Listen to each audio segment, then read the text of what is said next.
Cancer in Ayurvedic perspective. Among the three diseases associated with the lifestyle, cancer is very well known for untimely, miserable death. As a consequence, there is a tremendous fear about this disease, about the treatment like chemotherapy, radiation, and about the sufferings the patient has to face. This then leads to stress, depression, which further aggravates the disease to worsen the situation.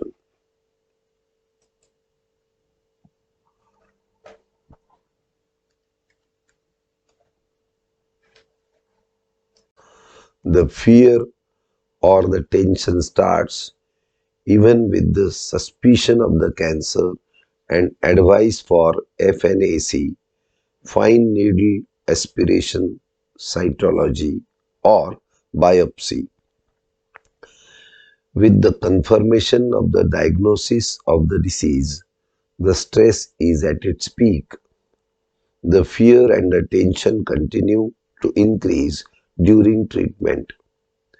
If the cancer is diagnosed in very advanced stage and no treatment can be administered, there is a hopeless situation.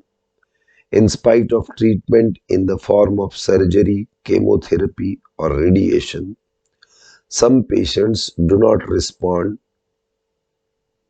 leaving them again in a bleak situation.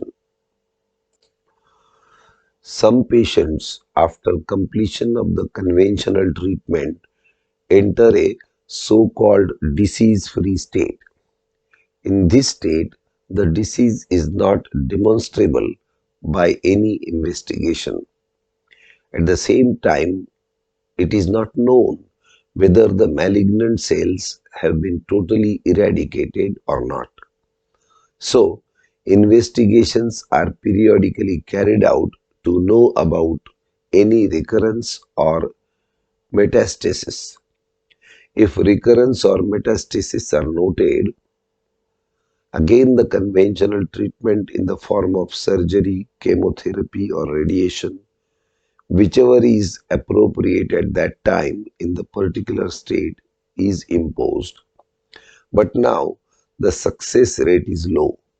Either there is no regression of the disease or there is recurrence after initial regression, leaving the patient again in a hopeless condition. Generally, only in the hopeless situation, due to any reason, the patient turns towards Ayurveda or any other alternative medicine. The stage is really advanced. The disease is progressive. There are a lot of stress and depression, and thus also has gone down. It is a difficult task to bring patients out of depression and try to cure them. Still, very good results have been obtained in some cases by scientific approach of Ayurveda. Hence, even in this state, the patients try to seek help from Ayurveda. I have tried to elaborate on Ayurvedic aspects of diagnosis, prognosis, and treatments for various stages of cancer patients along with my experiences. Readers are requested to refer my separate book, Cancer, Heart Disease and Diabetes, Prevention and Treatment in Ayurvedic Perspective. For this, I am including only summary points. To summarize, 1. The process of cancer got triggered off due to hybridization process which started in both agricultural as well as animal farming. Since the hybridized species have lost their immunity, they have to be given prophylactic antibiotics, pesticides. Hence, we who are dependent on them for our nourishment too have lost our immunity. 2. we have to consider the hetu causes,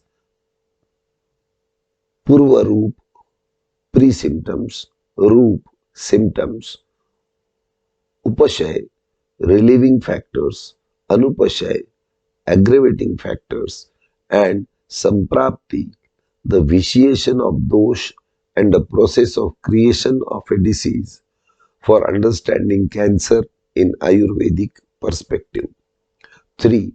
In most of the cancer patients, it is the sannipata, all three dosh involved with a predominance of vata dosh or vata and pitta together.